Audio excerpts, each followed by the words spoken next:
All right, Christine, I want to start with talking about Kolbe and how that assessment compares to all of the other, I don't know how many there are out there, because we were just talking about Wonderlic and there's DISC and all these other things. Like, what is Kolbe and how is it different? What a great start. So the 3 parts of the mind are the thing that people need to understand. And this is not something we invented. The ancient philosophers, Plato, Aristotle, they figured this out thousands of years ago, that the way that our minds function have these 3 different main domains, and that is how you think, or the cognitive part of our mind, how you feel about things, or the affect, personality, if you will, and then this 3rd part of the mind called the conative, which has to do with the instinctive will you have, the way that you get things done. And so when you look at different assessments that are out there, they look at different parts of the mind, even though they're not telling you that. Some do, though. So cognitive tests, you'll have all these different kinds of tests like the bar or the ACT or the SAT or, a spelling test. All of these are doing is measuring knowledge and understanding about something. Anything, you can learn anything. You can get an education. It's all in that cognitive part of our mind. The second part of our mind that is more of our personality has to do with why you're doing things. What's motivating you? What kind of social style do you have? How are people interacting with you?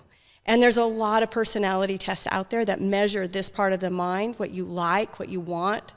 And some of them are DISC, Myers-Briggs, so those kinds. Wonderlic, which you mentioned earlier, is a cognitive test. But none of them look at the instinctive ways that you actually get things done. They talk about different strengths you have. Maybe you're an extrovert or an introvert, but they don't actually get to the bottom of how you're going to get things done and what your best way of approaching problem solving, making decisions, and taking action are. And that's what Kolbe is looking at, is what do you naturally do really well, and how do you approach it? I love that. It was a great description. Now, I want to give people a little bit of context out how I came to meet you, because I've talked about you on the show before, but for those people that have not actually heard those, I want to talk about that. So we contacted Kolbe and we were like, hey, we want someone to come and do a training. You were the person that did the training. You did an amazing job. And thank you. I sent a text to Becca like right afterwards. I think it's like we've got to try to get Christine on the show, because I thought it was really, really cool. It was great. Will you talk a little bit about what you did for us? Sure. Because I think it might be helpful for people that might be interested in doing the same thing. So we talk about that? Absolutely. So at Kolbe, we actually have a whole system for how to work with people. Okay? And so if you're working with anybody, you have to work with people. We're not all solopreneurs, right? Somebody is working with us. And so we help with identifying each person's individual strengths and how they approach their work. We help with optimizing the way that they approach their work and how they work with others so that you can maximize collaboration.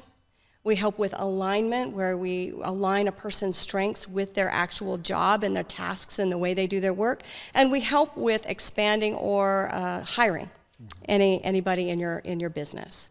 What we did for you was our first webinar series, which is called Identify. And we went through and we broke it down, what the 3 parts of the mind were, and all of the different instinctive ways that people approach problem solving. And then we really looked in depth at your team and who on your team does things in what way, and how that might complement somebody, or it might be like a clone to somebody. And then how can you leverage your differences and manage conflict in a way that's helpful. Yeah. It was really interesting, and it was entertaining, which was hard to do with the training. You made it really engaging and entertaining. So I appreciate you doing that. It was really good. I did find it fascinating. So you and I had a conversation afterwards. We had a one-on, which I appreciate you doing as well. It was awesome. Where we kind of talked about my scores, and I want to talk about specifically how your all's approach to your first assessment And then if you were to take a subsequent assessment as to the accuracy of those. Will you talk about that? I sure will. So, yeah, you presented me with a unique challenge during the training. Oh, by the way, I've taken it twice. I didn't know that going in, so that was really special. But it was Special's also, a way of putting it. but it was also really good for the team to see. Sure. Because we've done a lot of research. So Kolbe just celebrated our 50th year in business. Nice. Okay, thank you. And one of the things that we do periodically, every 5 or 10 years, is what we call a test-retest reliability study. Okay? We take people who took the Kolbe Index decades ago, and then we have them take it again, blind. And we compare. Is there a difference or not? And more than 90% of the time, right now we're at over 25 years, I think almost 30 now, that we've done our studies. More than 90% of the time, the results don't change outside of a small margin of error. And so you took the Kolbe Index in 2020 and got the result 5366. And then you took it again in 2023, and you had a much longer green line. And what we found out from our conversation is that when you took it in 2023, you weren't really being free to be yourself. And that's the key to taking the Kolbe Index. And that's the reason that the person's first result is almost always solid and never needs to be addressed again. They never need to take it again, and if they do, the results are going to be so similar. Because when you are free to be yourself and you don't have any preconceived ideas, and you take when you answer the questions in a way that you're free to be yourself, then we get the pure sense of how you naturally are going to get things done and be your very best self. So you had mentioned, and I may use the wrong word, but sometimes what might lead to an error if someone is in like a transition phase. Yes. Can you talk about that? So sometimes, about a little bit under 10% of the time, the first time a person takes the Kolbe Index, they're experience some transition or change in their life. And when they go to answer the questions on the assessment, they aren't free to be themselves. And it's not because they're not trying to be, it's because too many things are pulling them in different directions. Sure. And so because they're being pulled in all these different directions, they can't accurately self-report what is actually true about themselves at that time. This usually happens in times of great change in a person's life, like a new job, or they lost a job, or just graduated from college or high school or something like that, a change in your family, a new child, a new relationship, an elderly parent needs extra care. All of these things really kind of pull the rug out from underneath you for a short period of time and make it difficult to really get in the zone and figure out what your best way of getting things done is. Yeah. I'm very curious. You've worked for Kolbe for 14 years. Mm-hmm. What drew you to Kolbe? I was recruited. Oh, okay. Let's talk about that. What's your score, by the way? So my Kolbe result is 6772. Okay, so and that has we're a different. We're similar in some things, but not in others. But yeah, that's true. Okay, is that why you were recruited? Is it because of your number, or was it other reasons? So isn't that a great question? I'm just going to tell you the story briefly. I was recruited for Kolbe for a sales manager position that had opened up, and I was looking, but I hadn't really gone looking, right? So I'd updated my LinkedIn, and so a recruiter noticed, as they do, and this was a long time ago, so things weren't as prolific as they are now. But I was contacted by this recruiter, said, I have a job that I think you would be a good fit for, and so you have to take this assessment, though. Okay, pause for a second. You're told you got to take this assessment. As when you're applying as a job candidate, what went through your head whenever they asked you to do that? It didn't faze me at all. Okay. Okay. Right. So here's a fun story. It tells you a little bit about my way of getting things done. When I moved to Phoenix with my 15-year-old son, I didn't have a job. Wow. Okay. But I knew that I could get one, even if it was just a sales job somewhere. And so the first 2 weeks I was here, I applied 80 places. I had 12 interviews and 10 offers. Holy jeez. Okay, none of them were great. Yeah. So I took the one that I thought had the best potential and was working there, not making great money, single mom in it, and doing all of those things. And so after a year, and I was working for a Google contractor. So it was actually a pretty good job with really great training. Sure. So after about a year, though, I was like, this is not going to be a long-term solution. And so that's when I had updated my resume, if you will. Okay, so unpause. You took the assessment. So I took so when I went to work for that contractor, though, I had to take 3 assessments. Oh, okay. Okay, so it was like Do you know which ones they were? Do you remember? I don't know the names of them. Okay. There Just were curious. HR assessments. Am I going to lie? Can I spell? And can I use Excel, basically? I guess those are could be necessary for the job, I guess. You're right. So now fast forward when I took the Kolbe index and I got my result, I was able to see it and I read it and I was like, yeah, this is pretty right on. Kind of cool. Yeah. But I didn't know who Kolbe was, and I didn't know that they were the ones recruiting me either yet. Okay. So it was like a blind test. Yeah, it was just... Or a blind job recruiting. Yeah, or whatever. Okay. she didn't want me to go around her to them directly, right? Yeah. So interesting. So she just gave me the assessment, and then a couple days later, she called me and she said, "Hey, they are interested in meeting with you," and so I went in for an interview, and the interview was great, except that at the end, Amy Brusky, who was doing the interviewing, she looked at me. She said, "I have to be really honest with you. We already filled the position." Oh, no. We just sent the offer letter this morning, and he has accepted. So this position is actually not open anymore, but we are still interested in talking to you about something else. I was like, okay. Not quite sure what that means, but I'm a 6'7", and that means that I can not only improvise, actually do really well in situations where I need to. Mm-hmm. And so that's what I did, and so did they, and they called me back and ended up creating a kind of a hybrid position for me, and I've been there ever since. That's incredible. Yeah. Wow. And I've worked in a lot of different areas at Kolbe and worn a lot of different hats. Well, from talking to you, like one-on-one, you ooze Kolbe. Like you eat, breathe, sleep Kolbe, which is really, you moved to be close to their office, which is interesting. What is it about Kolbe that you love so much? Oh, what I really, really love about it is it helps set people free. And it helps people improve their lives in ways that make a difference for the rest of their lives.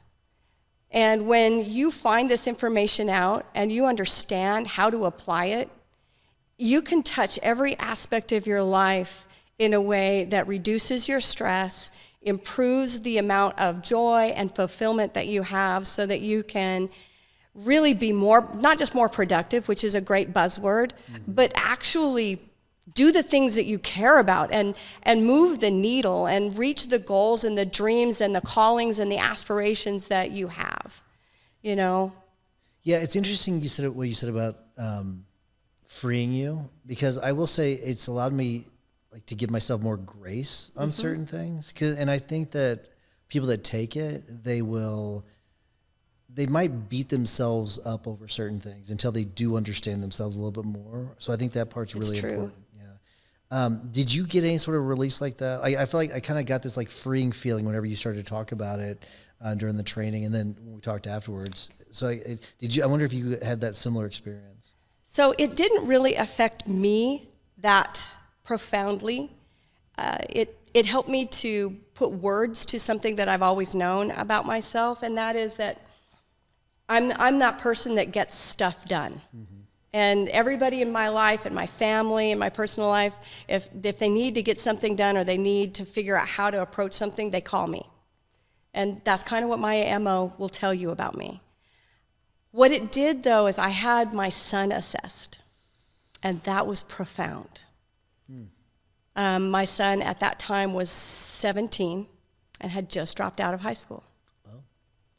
And he was a smart kid, an elite athlete that had gotten injured.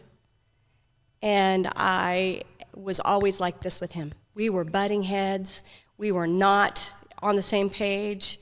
It was very, very traumatic for both of us. And then I found out his Kolbe result. And his Kolbe result was 4358. What that means is that he led with this hands-on physical approach to everything. Everything was physical to him. And hands-on. And if it didn't work that way, it was not working for him. And he was a 3 in follow-through, just like you. And what that means is that the way that he dealt with organization and structure was to resist it and to find his own path. And because of that, school was not a really friendly place for him. The classroom was not healthy for him, and he was getting kicked out of class for chewing gum and for doodling. But those are the two kinds of movements that helped him to focus and concentrate. And I didn't understand that. And I didn't know how to parent him. And I felt like I had failed because he had dropped out of high school.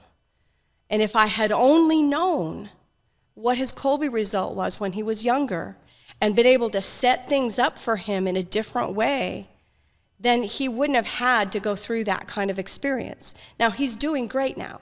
He's a very successful general contractor. He has a family. He's doing really, really well, but he had to find his way the hard way. What a perfect job for him, too. It is. Yeah. Okay, so I want to get into the different categories so people have an idea as to what we're talking about a little bit. But because we're on the topic of children, I'd asked you a question during our one-on-one about like when's too early. You talk about like, is there a time where it's too early to take the assessment? So I'll just ask you that question. I know the answer, but like what's the answer? Yes, there is a time that it's too early. Okay. The assessment requires you to be able to self-report, to answer questions about your best way of getting things done. And with children, that's not as easy for them because they're constantly conforming and adjusting and being told the right way and the wrong way, and which is a good thing. We have to teach them things. Yep. And so we have an assessment called the Kolbe Y Index that is designed for about a 4th, 5th grade reading level up to senior in high school. And we recommend that children with that ability can take the Kolbe Y Index. The questions are written in such a way that they will understand them in language that they will get, and it has to do with classrooms and schools and all of that. And then they get a simpler result than what adults do to help them to navigate and make decisions. There's a parent guide that goes with that. Oh, excellent. And the parent guide goes much more in depth to help not just parents, but any teacher or caregiver to be able to put that kid into the best possible situations for success, or to understand why they might struggle with something, even though cognitively they are more than smart enough to do something. And they're trying really hard. They are motivated to do it with their affective part of their mind. But cognitively, it's just not the good fit for them. So does I've always wondered this, is Kolbe Y Kolbe Youth and Kolbe A Kolbe Adult? Or is it something else? No, I guess that makes sense. Kolbe A came first, and it used to be called the Kolbe Cognitive Index. Nobody knew what cognitive meant. No. So it was simplified, and at Kolbe we have the A, the B, the C, the Y. We're very, basic as far as our naming convention because it sticks. Yeah, I like it. All right, so let's talk about the categories for the Kolbe A. What are the categories? What do they mean? So in the Kolbe A Index, you have these 4 different instinctive behaviors that we talk about. Each one of them looks at a different way that we approach problem solving or making decisions. The first one looks at how do we deal with information. We all gather and share information, but we do this on a scale or a continuum that ranges from people who are naturally going to need a lot of information and are very specific to people on the other end of that scale who are more of a generalist and they tend to simplify information. And then there's people in that middle, in between those, that bridge both of those areas and get enough information that they can explain something to other people, but they move on from there. You and I both fall in that middle zone category. a lot of people in your firm are in that that very specific. We have a lot of them, yes. Category where they need a lot of information and they give out a lot of information. Yep. Okay, so what are the four again? So and then we call that one fact finder. Yep. Yeah. And then on the other end of the fact is what? Simplify. So people who have a shorter red line or a 1, 2, or 3 in fact finder are people who naturally put things into a quick summary or bullet points. Mm-hmm. They can look at a lot of complex data and they just go, oh, this is the bottom line. And they do that instinctively. It's uncanny how quickly they can do that. It tends to make people with the longer red line uncomfortable because they're like, how could they possibly know that? They didn't read all the stuff. They don't know all the details. And people who have that 1, 2, or 3 just don't instinctively need that. You brought a visual aid. Will you show that? Yes. So, because when you're talking about the red line. So this is Tyson's result. I don't know where to show it. Right okay, there. so this is Tyson's result. He's a 5 in fact finder, and I'm a 6. So right in the middle between a 1 and a 10. And so there's both ends of the spectrum on that. Yeah, what was interesting is you had talked about how, like, in the extremes, those might mean certain things versus, and I don't know intelligently how to explain it the way you did, but how, like, in the extremes it means, you know, like certain things versus when you're not in the extremes. Will you talk about that a little bit? I will, and I did bring that chart. Oh, nice. I don't know if you want me to show it or not. Oh, I'm fine with tell that. Me yeah, absolutely. if this will work or not. Used to having slides on a computer. No, not that. And we can absolutely put it on the screen. Okay, so this is it. And so there's 12 different Kolbe strengths. And so each one of these extremes in Fact Finder, you either specify or you explain or you simplify information. Yep. And so in follow through, that's the blue one. It ranges from people who are very structured and always have a plan in place, to people on the other end of that scale who are much more flexible and adaptable with how they deal with structure and patterns and plans. And then there's people in the middle who take the structure and they maintain it and they keep it moving forward in a way that is productive. So people like Tyson are in that 1, 2, or 3 area in follow through, and they streamline through the processes. They make sure that they maybe take shortcuts. Never. You know, I would never take a shortcut. 1, 2, skip a few, 9, 10, all that's done. Right, exactly right. Exactly. More like 9,900, but that's, yeah. Okay, 9,900. I've heard that too, but I was, trying to be nice. Yep. And you don't thrive with a checklist, but you'll recognize when a checklist is necessary. Mm-hmm. Which is funny because we operate on a lot of checklists in our firm, which is, you're right. I don't like following checklists. You're absolutely right. That's 100% right. And then there's Quick Start. You have Quick Start as well. Yeah, Quick Start is the green one. And this is how we instinctively deal with risk and uncertainty. And we all have to deal with risk and uncertainty. We live in a world that's constantly changing. Yep. But we do this, that it ranges from people who are naturally going to drive change. They are innovators. They are always looking for the next best challenge or the newest way to approach something. They have lots and lots of ideas all the time. And then the last one is one I think it's maybe it was least understood by me. I understood it in a completely different way. Will you talk about that? Because it's like the physical environment. Implementer. Because implementer is... And I guarantee from talking to other people, they thought about things the way I did when it comes to implementer. We thought about them as like, okay, this is like, you're the one that implements things, and it's not that at all. No, it isn't. And we recognize that. It's just that we're so entrenched in our brand now that it's implementer. Right. We just spell it with an OR. We're not talking about the verb to implement, like implementing a software system or a plan or some kind of production. We're actually talking about how an individual uses implements and tools with their hands, physically, in the environment, the things they can touch, the things they can move, the things they can control tactily. And so the instinct to do that has to do with how you deal with space, physical space, and tangible items. And it ranges from people who naturally are very hands-on and think in terms of literal concrete building materials. They think in 3 dimensions.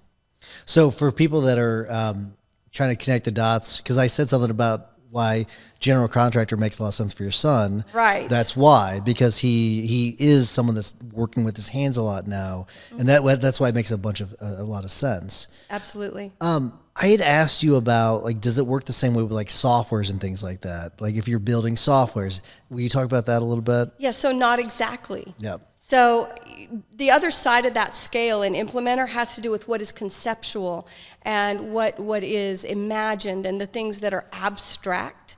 And a lot of things that have to do with software and building code and things like that, even though we use the word building, it's really much more conceptual and abstract what we're doing. It's more like math than swinging a hammer. Right? And so it's just not quite the same thing. However, there is some 3-dimensional software design and CAD design and like video game design that can start to maybe draw on a different kind of strength in that implementer mode. Yeah. All right, so I want to shift gears a little bit, just a little bit. And I don't know if this is something I picked up from you or where I got it, but is it fair to say that if you're under intense, stress or an intense situation, you sort of default to your baseline scores? Is that a fair assessment? That's an interesting way to put it. Okay, so I'm glad you'd put me straight here. So no, I'm not actually putting you straight though. So you're pretty much right. Yeah. When you are put under pressure, your instincts kick in because they are what's first. You aren't going to think about what do I need to do here. You're not going to be figuring out, am I motivated to do this? Do I like this? Do I prefer this? No, you have to act right now. That's when your instincts will kick in, and these kinds of striving instincts you'll make a quick decision because a decision has to be made, or you'll take an action because an action must be taken, rather than maybe freeze. Got it. Okay. When it comes to the scores, Yes. if you know your score, you can sort of adjust your environment, I guess, a little bit, or you can adapt to it as the things you should do and shouldn't do. If you know someone else's scores, you can sort of adjust how you deal with that person. What's your advice to people where, like, for example, attorneys, we're dealing with the court systems that may not give a care if you are 5366, like they may not care if you are, let's say your fact finder is really low, or really high, like you're a really high fact finder, whatever, where we're not going to give you more time. So what is your advice to like people like in dealing in a rigid world when it comes to their scores? Well, the world doesn't revolve around us, does it? Not at all. No, and so just because you know what your Kolbe result is, your MO, your best way of getting things done, doesn't mean that anybody else cares. And so you have to become your own best advocate, and you have to set yourself up for success. So I'll pick on you since you're the one here, right? Absolutely, This yeah. is your podcast, so your 3 and follow through must have been a lot of fun in law school. Okay. That was a ton of fun. Yeah. Okay. Yeah. That 3 and follow through has this wonderful strength to be able to streamline through things, find the shortcuts, like you were saying, 1, 2, 9, 10, 100, Yep. right? And then your professors probably didn't like that very much. Well, I will say this. I've been kind of like jokingly picking on myself too, but I've actually thought of it as a superpower. Yes. Because I feel like I can simplify things very easily. So I'll see this jumbled mess of stuff, and I don't like to mess around with the whole jumbled mess. I'm not going to read through the whole jumbled mess. I'm just going to look at the things that are important in the jumbled mess and pick them out. So I actually saw it as a superpower in law school because I could easily see this.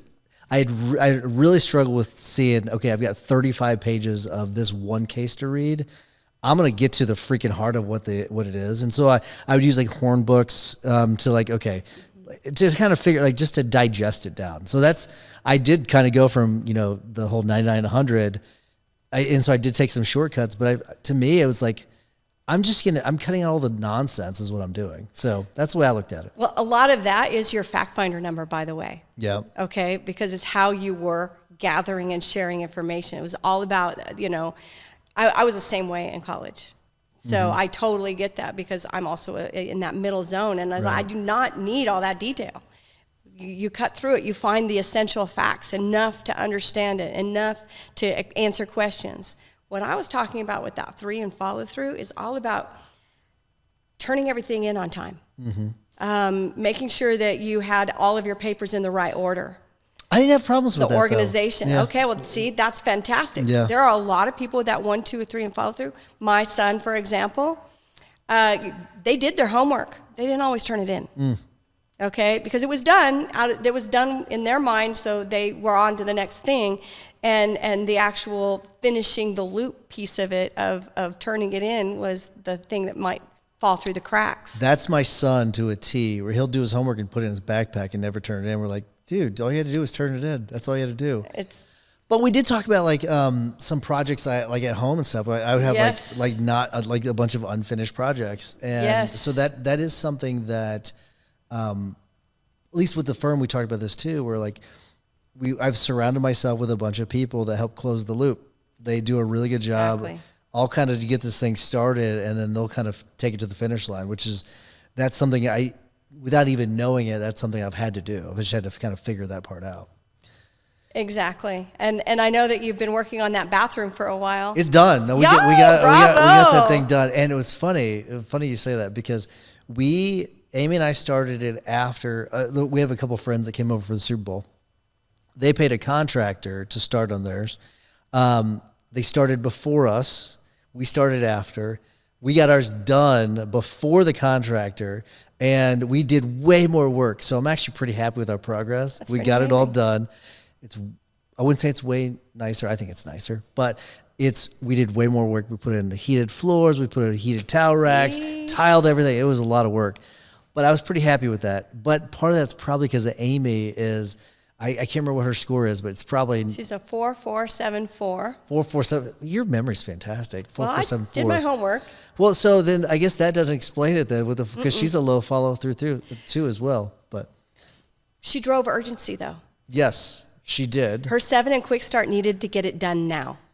And not having our bathroom, that was a real pain in the butt. So. Then there's that. Yes. Right? It really drove us to get that thing done. But you want to know what's really interesting about that is she's a 4 in implementer and you're a 6. Yes. And that strength is all about remodeling and restoring and doing it with high quality. You mentioned needing the right tools. Yes. Using, not just any floor, but a heated floor, heated towel racks. Let's do this. Let's use the best thing we can do. That's 100%. That longer yellow line was really in play there. Well, we're talking about the fact finding. That part was the struggle, like finding the right pieces for we wanted everything to be just right. So I can't. I spent so much time researching things, and I know I'm not a super high fact finder, but it was still like. We did a ton of freaking research on it. So that part, like understanding that part of me is kind of interesting too. Well, so this is where the other 2 parts of the mind come in. Yeah. Okay, you really cared about it. Yeah. You were motivated. You wanted it to be the best it could be. Absolutely. And that's why you went against your natural way of doing things and did all that extra research. Yeah. All right, so I want to shift gears again, and let's talk about the book. So you gave me this book. You were very nice to give me an autographed book by David Kolbe and Amy Bruschi, which is freaking awesome. Very excited about this. Tell me about this book, because you said it's Do More Naturally, and this is going to segue to you in a second. So that's why I'm asking you about this. Tell me about the book. So Do More Naturally is a book that has been in its infancy for years, and we finally got it done a year and a half ago, 2 years ago, because we are tired of hearing from people, if I'd only known this before, if I had only known this about myself, if I'd only known this about my child, I would have made completely different choices. I would have gotten a different major. I would have pursued a different career. I wouldn't have had that divorce. I wouldn't have had this terrible thing happen. I wouldn't have had that heart attack. All of these terrible things that people tell us, and it just broke our hearts. It was like, how do we tell people? And everywhere you go in our world, there are books and gurus who are telling you to get more done, do this and do that, and you have to eat this way, and you have to follow this regimen, and you have to do it this way and use this management system to get more done, more. And all that does is burn people out. It sounds exhausting. Well, I mean, it is exhausting, like, especially with like social media and everyone comparing themselves to each other. You just said something that I've not thought about. You're talking about like the divorce part of it. Oh, yeah. Is there a test for spouses by chance? So we have a report. So everybody takes a Kolbe A index. There's not a separate test for spouses to take. Okay. So the Kolbe A index, and we have a report called Takes Two. Okay, gotcha. That will take two people's Kolbe A results who are in a committed romantic relationship and talk to you about how can you improve the way you communicate with each other.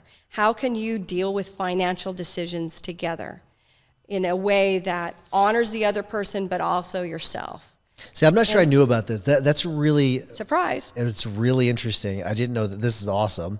Because I can see how that would be a massive advantage to couples. I think it probably could lead to less divorces. Yeah.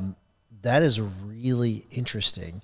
So let's take my scores with Amy's scores. So you would just say, okay, side by side. And you specifically said romantic. So this is made for couples. For couples. Right? And so it would kind of give you like how to kind of deal with each other, I guess, on certain big things.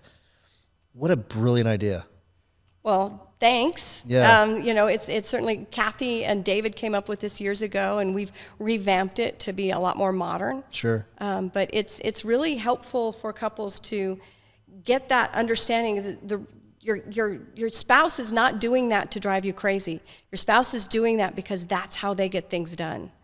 And even though you've told them over and over you don't like it, that's their way they get things done. And so a lot of times we take things personally, and they're not personal. Tell me this. Can you use this to find the right mate? Not at this time. Okay. No, it would be something maybe down the road someday. We'll partner with some kind of matchmaking service, but we aren't there yet. Interesting, because that could be really fascinating for anyone looking for a spouse. I'm good. I don't need that. Okay, so I asked you about this book. Yes. I didn't care much. Well, honestly, I didn't want to ask you about the book. Really, what I want to ask you about is you're an author yourself. I only asked you this question because I want to talk about you. Well, let me finish telling you about Do More Naturally, okay? Okay, keep going. Because I only said half of it. It's part of the job. Okay, no, I get it. Okay. So just know that it's coming. I'm ready. Okay. I'm ready. So doing more is something that we're all told we need to do. Yep. Okay? And the biggest problem in the workplace today, I think there's like a 65-70% burnout rate. And this is published by Harvard. Yeah, okay. Not surprised by that It's at all. astounding. Yeah. And that burnout is a real psychological condition that has physiological symptoms. Okay. All right? It's a problem. And at Kolbe, our specialty is helping people do things more naturally. How to set yourself up for success and do things in a way that fits you so that you are not stressed out and so that you're able to do your best work and find this sweet spot where you're in this zone, in the flow state, if you will, and things are clicking for you and everything is working and getting things done feels effortless.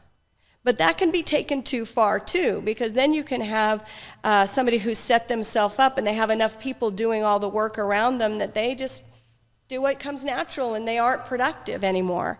And they're not reaching any goals and they're not doing anything fulfilling. They're just kicking back.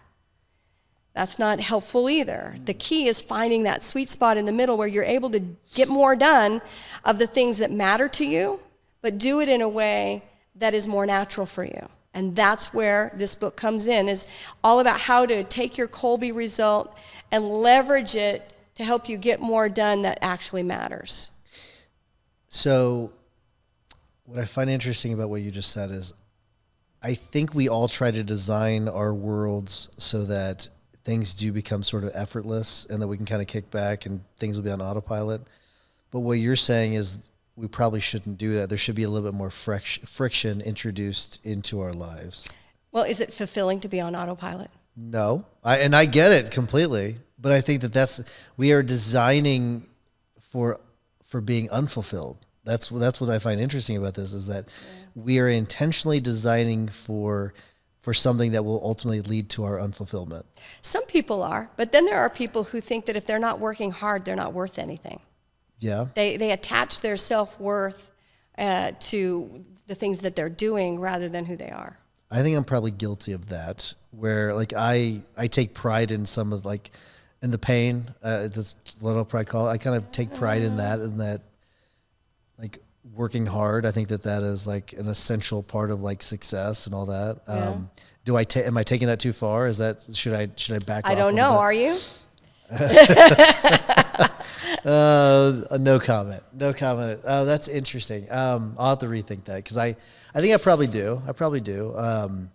I'm not a big fan of like the whole hustle culture kind of a thing, but I'm not naive to think that there is hard work that's required. And too often, I think these days you see people on social media talking about, make 6 figures working 3 hours a day kind of a thing. And I think that's overblown, and they make it seem like, you can do this without any hard work at all. Yeah. That's where I kind of come from. It's like, no, that's nonsense. Like that's I agree. Selling, like, okay, if you believe that, I've got some oceanfront property to sell you in Arizona. Is that so?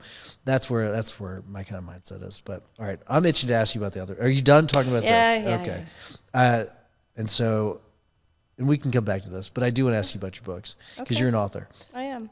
Which that was something that I learned at the very end of our meeting, and I was like, "Oh, that's interesting." And I did a little Google search, and I found your books and everything. So tell the people about your books. How did you get in first? Like, how did you get into becoming an author? So, I am very passionate about everything that I do. If I do it, then I'm not going to do it in a halfway manner. And I'm been in ministry my whole life, so I'm a person that has a very deep love for God and for Jesus Christ, and so I have dedicated a big part of my life to ministry, and I actually was in professional ministry working for different churches for the first half of my career. All right, so that's a piece of who I am and what really makes me tick. Yeah. That actually connects to Kolbe, so we can talk about that in a minute. That's I kind of figured we'd go kind of full circle. Yeah, with this. absolutely. Okay. And so about 20 years ago, I really had in my spirit to write a book about church unity. I have worked for 4 different denominations. And interesting. So, I know. So I have seen the different sides of different belief systems, and I saw basically at the core of them, they were all the same. Okay. And I saw what unified them. It's not where I thought you were headed with that. So okay. Okay. I saw what unified them, and the reasons behind the things that they did, and I also knew all of their differences very intimately, because I worked there. And so what I realized is that the heart of it was really what was the same. And I wrote a book about that called One Spirit, One Church. And it was based on a prayer that Jesus prayed right before he died, that we would all be one as he and the Father were one. Very interesting. And so I'm very passionate about working to help people in the church to treat each other with respect and love and dignity, no matter what their denominational background is. Do you think you could take a book like that and kind of overlay it on any sort of organization, whether it be a business or non, to kind of apply the same principles? Yes, absolutely. Because when it comes to unity, the key is to be on the same page with your values. Mm-hmm. And if you're in part of an organization and you agree on the values, then you can overcome the other differences with that agreement. If there is a disagreement on values, that is something that you can't always overcome. Okay, and you're using the word unity. Mm-hmm. Now, I think you could also maybe use the word culture. Yes, indeed. For this, you can be talking about firm culture, company culture. Mm-hmm. So it really comes down to those founding principles or those founding values. Mm-hmm. Yeah, absolutely. And talk about law firms. You know, the law firms on TV All right, and that's my experience with law firms Sure, because yeah. I've never worked for one. There's a lot of them around here that are advertising. Yeah, billboards all over the Right. place. Yeah. So I might not be a lawyer, but I played one on TV kind of thing, Yeah, right? So exactly. you see different firms represented with this really cutthroat kind of, dog eat dog kind of culture where you have attorneys trying to make partner and do all these different things. That kind of culture is really toxic. Mm-hmm. And it exists. It exists in all kinds of different, not just law firms, but all kinds of different companies. Yeah. And then you'll have other people or other companies and firms who have a culture of, no, we are a family and we help each other and we care about each other, and finding that sweet spot where we're still moving forward, we're producing, we're helping our clients aggressively, but we're doing so in a way that builds each other up. That would be a unified kind of culture. Okay, so what matters more? The particular values that the organization has, or the fact that everyone is on the same page when it comes to the values? Matters for what? Okay, for culture, for having to have unity, I guess would be the... That you would be all on the same page, but you could be on the same page for evil, mm-hmm. or on the same page for good. Right. And so it's coming up with, I would assume if your values are based upon doing good, and then the next challenge then would be, okay, getting all of the same people on the same page. When you're recruiting people, are you recruiting people that have the same values already, or when you bring people in, are you trying to get them to shift to adopting those same values? Hopefully that question makes sense. Yes, and. Okay, say more. So you were always going to look for people who are going to be aligned values-wise. This goes back to one of the questions you asked earlier. The reason that when I started working for the Google contractor, that I had to take a test on whether or not I would lie. Mm-hmm. Okay? Because they had this value at that time of do no harm. Yeah. Right? And so they didn't want anybody that would lie to a client or to a coworker. Right. Okay? And so if we have a culture that's don't lie, then you would want to try to find somebody who didn't lie. And so you would check, did they lie on their resume? Sure. You would check, you would ask them questions about how they handled situations where they were asked to lie by a superior. Oh, interesting. I was asked that question when I was hired at Kolbe. Interesting. Okay. Yeah. And so you would be put on the spot to ask questions to get, what are your values? What matters to you, and how has that shown in actions that you've actually taken in the past? Not what do you say you believe, but what have you actually done? Okay. So something I will say, I wouldn't say we've struggled with it, but something that I've had an issue with is that let's use the lying example. Okay. I can ask you if you're going to lie, right? And I can say, of course not. Right? So how do you design questions that can get to the actual heart of what you're trying to figure out without telling them, without forecasting it?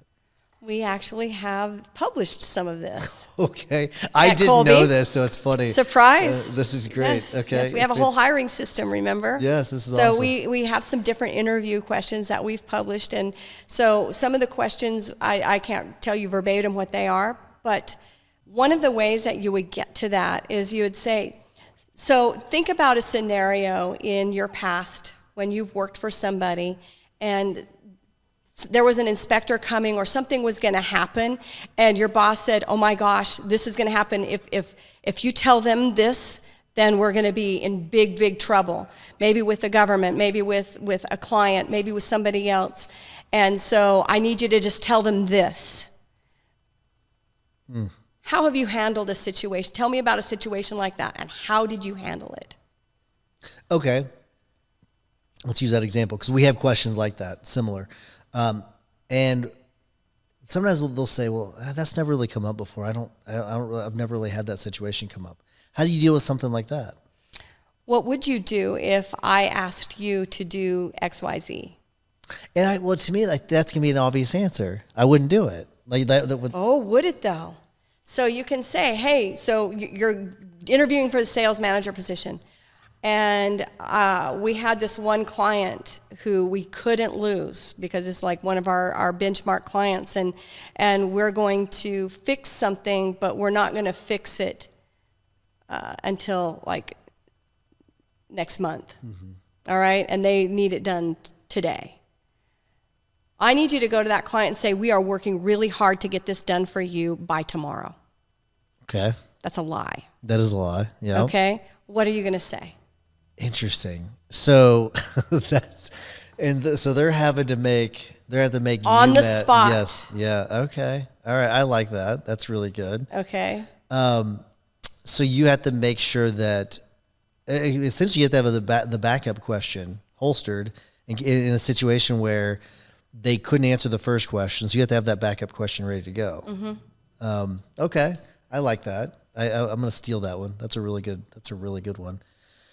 Okay. You kind of blew my mind a little bit with that one because I didn't know that you all had those questions. Are those for sale or they are for sale? Okay. They are not free. They're not available online either. So you can't go find them, which I want to get into this a little bit too, because Kolbe has done a very good job of protecting its trademark and then also a lot of its IP, which I think is really smart.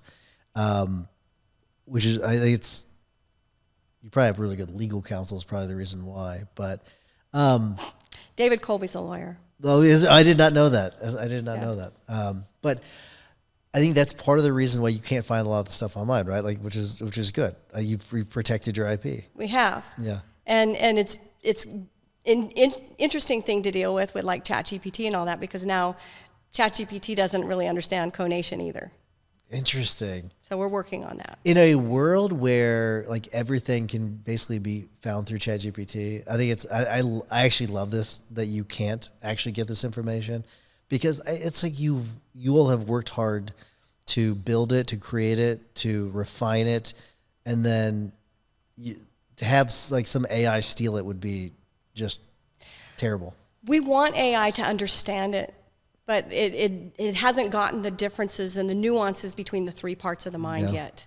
And that's the issue, because if I told you that it was bad that you weren't organized and you didn't do things in this way because successful people do that, and so therefore you can't be successful, which, by the way, AI can do right now. Yeah. Because they don't understand the difference between a 3 and follow through and a 7 and follow through. Right. And so we haven't protected our IP to keep it away from people.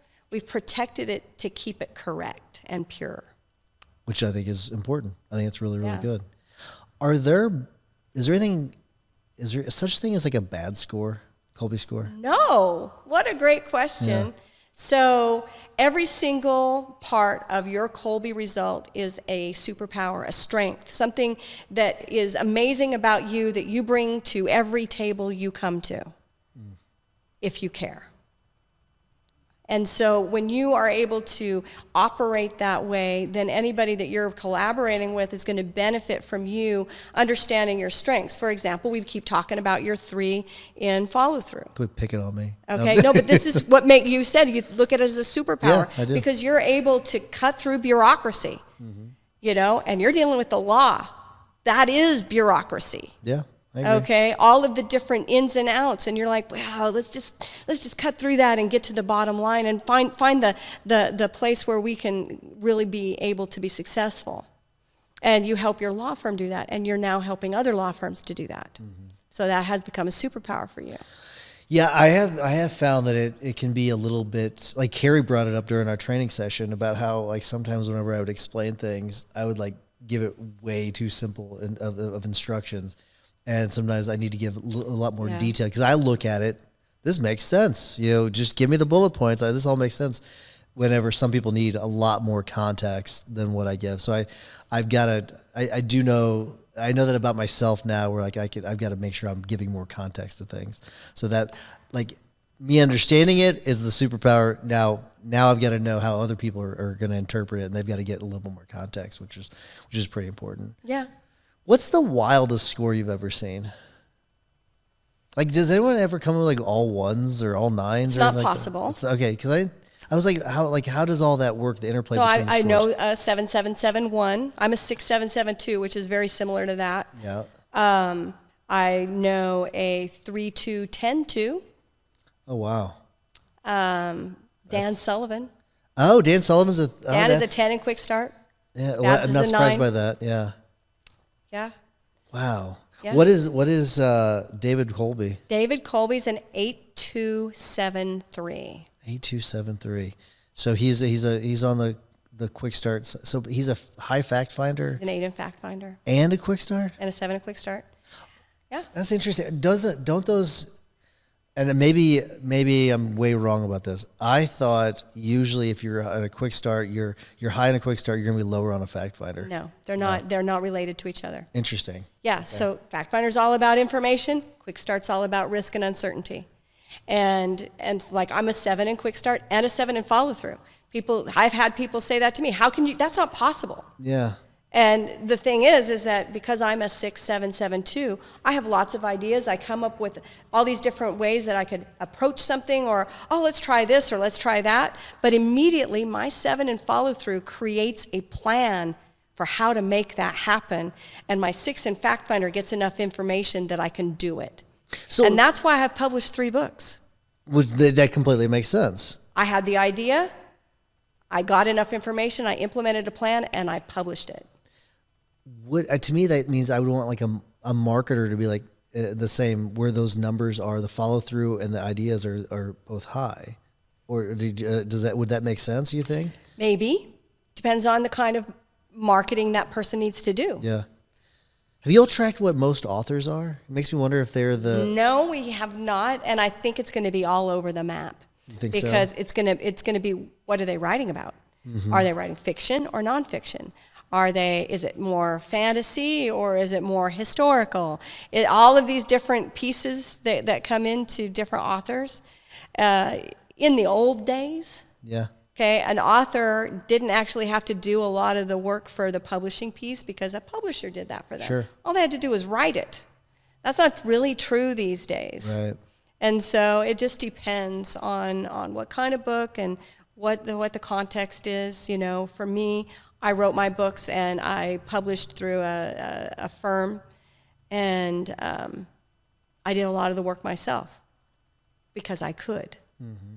And so I did. It makes me wonder, like, have you all ever published anything like by profession, what the scores are, like on average? So we have published some trends. Okay. All right. And so in one of Kathy's books called Pure Instinct, she did a lot of that kind of research.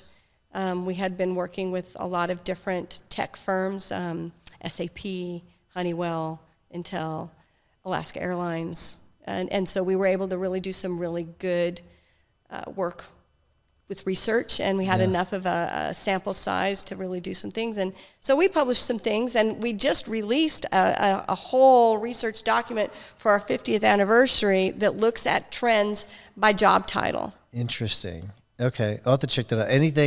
Any glaring trend that kind of surprised you? Not that surprised me. Yeah. They might surprise others. Yeah. But What do you think might surprise me or some other people you think? I don't put you on the spot. I don't know you well enough to know what would surprise you. Yeah. I guess in the law, with different kinds of lawyers, we do see some different trends. So it just depends on like what field of law you might be going into. But most lawyers have a long red line. Most people who make it through law school have a longer fact finder. Same with medicine, but there's a lot of doctors who don't. There's a lot of lawyers who don't. Yeah. I like how you talk about like the long red line, like things like that. I think it does make it easier to understand, or like a short blue line, like the green line. So it's red, blue, green, yellow. Mm-hmm. Is that right? Okay. Yeah. Are there certain scores that might make for better positions?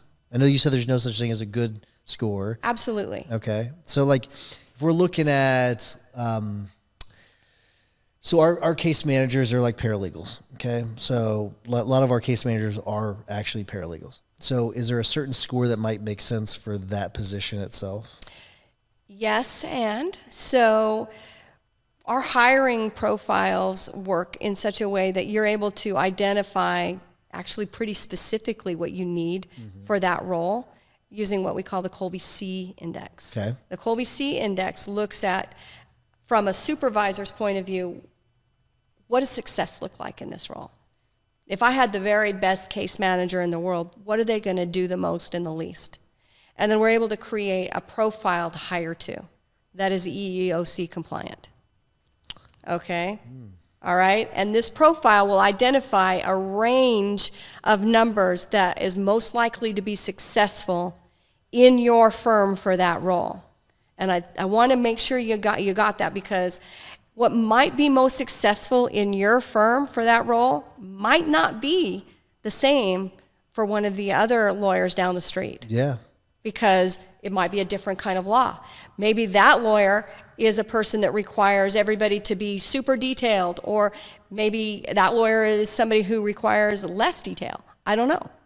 Well, not even like different practice area, like the way they operate their business could be completely different. And there it is. Yeah, Yes. it could be like one could be like really automated, one may not be very automated. That's right. And so you may run your injury practice completely different from our injury practice. Yes. So one may be very litigation heavy, one may not be. Yeah. So that makes complete sense. So is that, who fills that out? Is the employer fills out the Kolbe C? We usually have the direct supervisor and anybody else who might be what we call an evaluator for that role.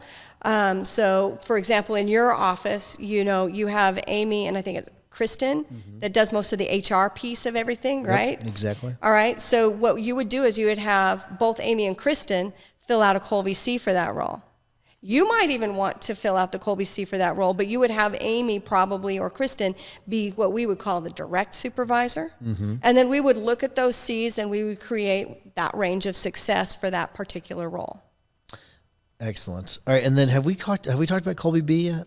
No, we What is haven't. Kolbe B? So the Kolbe B is all about role alignment. Okay. So in our session that we did for you, we did this exercise where I had everybody print their name.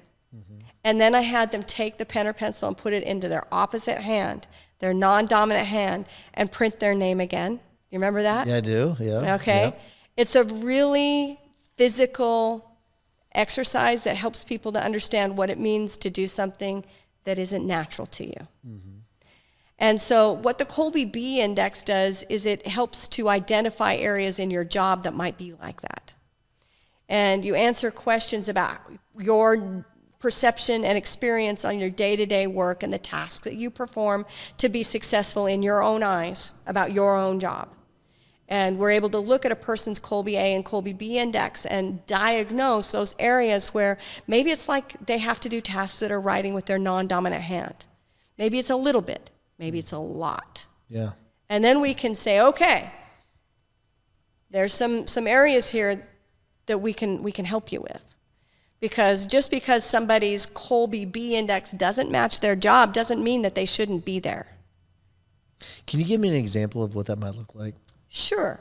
So, maybe we have somebody like you, Tyson, who is a 5'3", 6'6", and we put you in the role of paralegal case manager.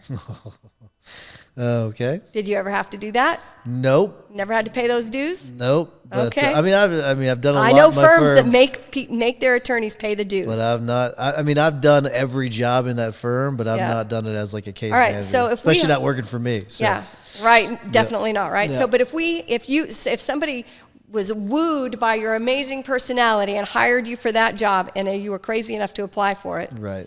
okay, it would be a terrible fit. I'd be terrible. I'd be Terrible awful. fit. Yes. Because somebody like that has to methodically research and document things. Yep. But Lots you of follow can up do too. that. Yeah, lots of follow through with it too. Right. Yeah. You can do that. But if you have to do that for a long period of time, it will be exhausting and you would burn out eventually. Completely. Okay? So knowing that up front, that sets you don't hire that person, you don't apply for that kind of job. Now we see a lot of times in family businesses that this does happen. Oh, okay. Say more about that. Because in a family business, you've been raised to take over for a certain person or a certain role in a firm, whether it's a law firm or an accounting firm or a financial services firm or some kind of firm or a plumbing company. Doesn't matter. You've been groomed and trained your whole life. You are expected to do this, whether it fits you or not. And so you have somebody, and they are not the right fit, at least not to do it the same way Dad did. At least not to do it the same way that Uncle John did. But it doesn't mean that you can't approach it in a unique way if you still want to be the one who runs that company. Are kids...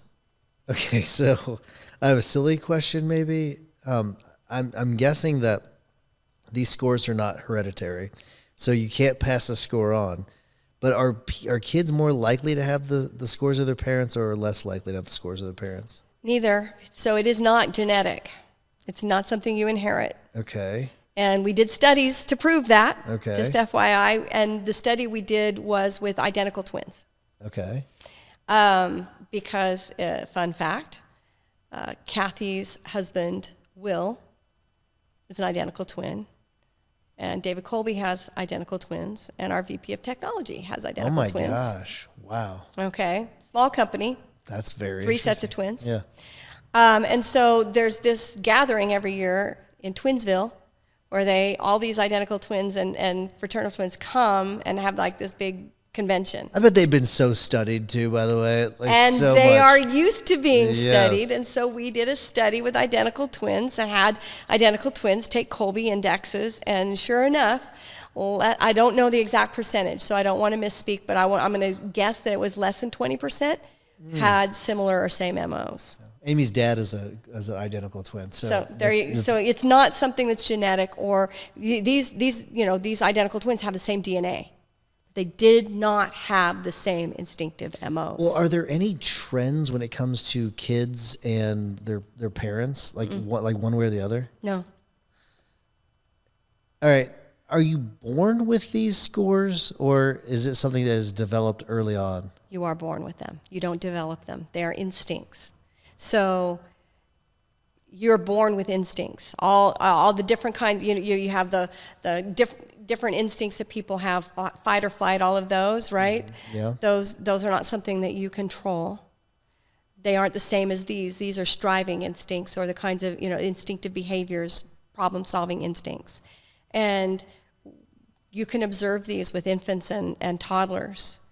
And that's why as soon as children are old enough to self-report, we can assess them. Well, and I know you were using the word instincts, but I didn't know if it was kind of like implementer, where I was like, well, maybe this is just what they call it. And so you're talking about literal instincts. Literal instincts. So I'll use me as an example. I'm a 7 in follow through, which means that I am systematic and I always have a plan. And I can look back in some of the papers that I have from when I was in kindergarten, 5, 6 years old, and I had checklists and outlines. Nobody had ever taught me what an outline was. Interesting. Nobody had ever taught me any of those things. I think that way. And I always have. Okay. I know that we talked about how if you take the test, like the error rate's very low. And we talked about transitions. Okay. Is there anything, could there be a serious change in a person's life that could alter their scores permanently? We don't think so. We have seen that when there is a serious change in somebody's life, understanding their MO is the key to helping them. So let's talk about Kathy Kolbe. Her first book, Cognitive Connection, was written right after she had a traumatic brain injury. Oh, interesting. Okay, Yeah. so she had developed the Kolbe theory, and she had started writing the book and started working on it. She was appearing on CNN. She was working with the heavy hitters. She was traveling internationally, speaking at. She was one of the first females to ever speak at MDRT. I mean, and that's quite a story all by itself that I'm not going to tell. But she was a real go-getter, and this is in the 70s and 80s. So, and she was hit by a drunk driver. And she had a very traumatic injury. Her pelvis was broken, and she was in the hospital, and she had to relearn to speak and to walk. Wow, I didn't know this. And she, you know, she had like a genius IQ. All right? But she wasn't able to function, but she knew what her instincts were. And she used her instinctive strengths to overcome that and to do everything that she's done. There's a whole documentary about it. You should check it out. It's called The Last Part of the Mind. It's on YouTube. And it's fascinating to see how she overcame that and wrote several other books and ran Kolbe Corp for another 25, 30 years. Wow. Okay. What was the name of that YouTube, the video again? It's a documentary. It's called The Last Part of the Mind. The Last Part of the Mind. Okay. I'm guessing I know the answer to this, but I want to ask it. Does Kolbe score have anything to do with intellect? No. No. Is there any sort of any consistencies or trends when it comes to intellect and the Kolbe score? No. Wow. Okay. Very good. All right.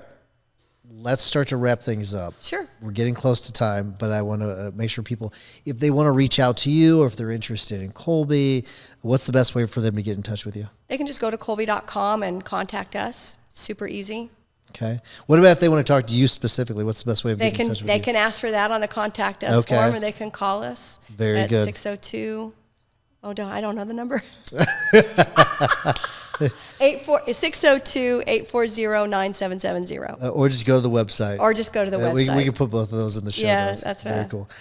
I do wonder, because Kolbe's been doing this for a while.